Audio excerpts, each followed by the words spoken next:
Welcome to this Leader PHABRIX bite-sized series video where we take a closer look at Precision Time Protocol, PTP. In just under 10 minutes, we're going to take you through some of the key features that you need to be aware of when designing, deploying and maintaining a PTP network. PTP settings. PTP domains. It's highly recommended that you do not use domain 0 or domain 127 in your PTP configuration. System configuration with domains divided. Some audio equipment only supports the profile of AES67, and this uses domain 0. So therefore, unless you have an AES67 requirement, do not use domain 0. Domain 127 is the default for PTP, so any new equipment that is added to the network could become a grandmaster via the best master clock algorithm on domain 127. So it is possible to have a new equipment take over without you knowing it. We recommend you change this. In our examples, we use domain 44. And this can be set up on the PTP sync pulse generator by going into the PTP section and adjusting the domain. So in summary, domain 0 is used by audio services and 127 is the default for PTP. So to avoid any unpleasant and unexpected surprises, using the best master clock algorithm, we recommend you change that. PTP priority architecture when using the best master clock algorithm. Best master clock algorithm groups must have the same priority 1 values, so priority 2 values are used to select the grandmaster order.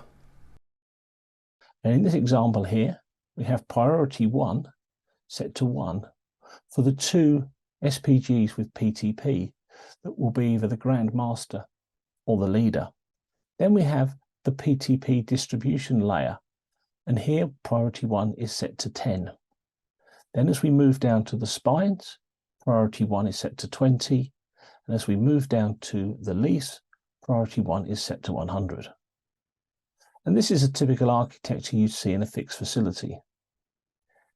If you're running an OB truck, it probably makes sense to change priority 1 to 10, PTP distribution priority 1 to 20, and the spines priority 1 to 30. This is because you don't want the OB truck to potentially become the grandmaster for a facility. And this priority 1 configuration ensures that this doesn't take place. Priority 1 and priority 2 are again set on the sync pulse generator with PTP.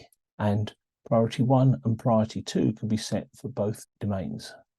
So in summary, ensure that the best master clock algorithm is operating at the distribution layer and not at the media spine or media leaf layer.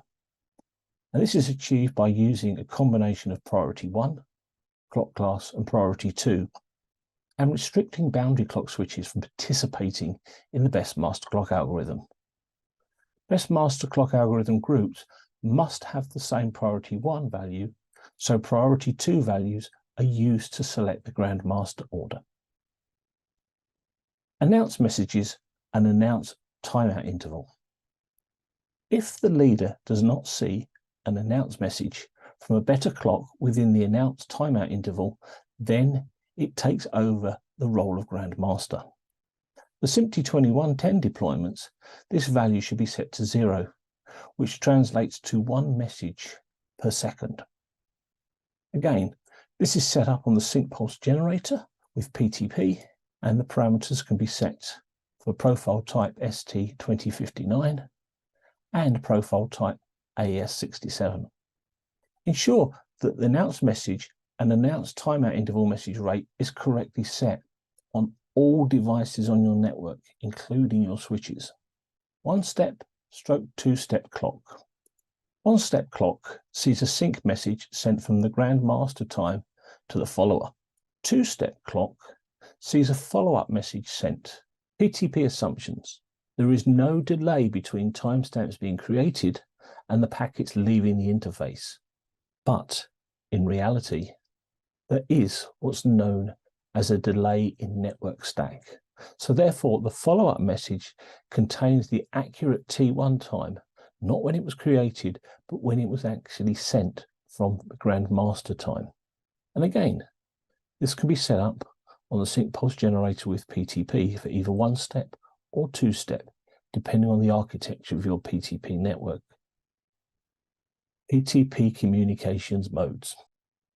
As we're aware, communication mode features a sync message, a delay request, and a delay response, which are sent between the grandmaster and the follower. First message is a sync message. In networks which include multicast operation, all ports which subscribe to the multicast address receive all messages sent to that multicast address. The follower then sends back a delay request.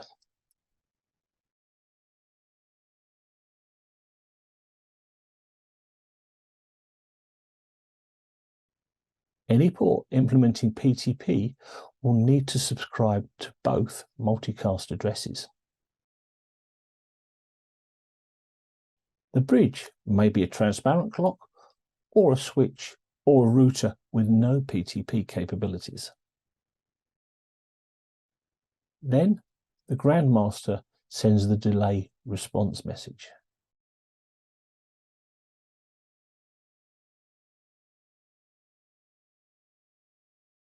Notice that each follower receives not only the delay response to its delay request message, but also the delay request and delay response for all other ports.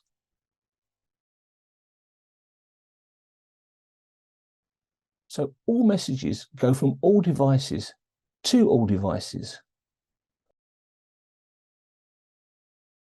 However, in a larger network with, for example, 1,000 followers, then nearly all of the messages received at the follower ports are intended for another node on the network. So what can we do about this? The preferred option, replace your switch with those which also act as PTP boundary clocks. In this case, followers communicate with the nearest boundary clock rather than the whole network. You can use mixed multicast/unicast PTP, also known as mixed SMPTE. This mode is the most efficient with respect to PTP messages. The delay request and delay response are sent as unicast messages, so that the follower ports do not have to drop them. So in mixed multicast, delay request and response are unicast, so routed explicitly. The communication mode, again, is set up on the sync pulse generator with PTP, and it also has to be compliant with your network switches. Default frame rate. Ensure that the default frame rate is correctly set, as a number of devices require this setting to create timecode and to allow correct operation within your production environment. Sync pulse generator has the capability to set the default frame rate to match that of your production. If you'd like to learn more about Leader and PHABRIX products and how they're used in the broadcast industry, then visit our YouTube channel at Leader Test and Measurement. And we also have available a series of audio podcasts that can be downloaded. If you'd like to learn more about PTP, the Leader PHABRIX YouTube channel also features Your Essential Guide to PTP, where we have a playlist with a series of videos that explain from the novice right the way through to the most experienced PTP operators how to configure, fault find, and keep these systems running so that your 2110 networks deliver the benefits that IP can offer our industry.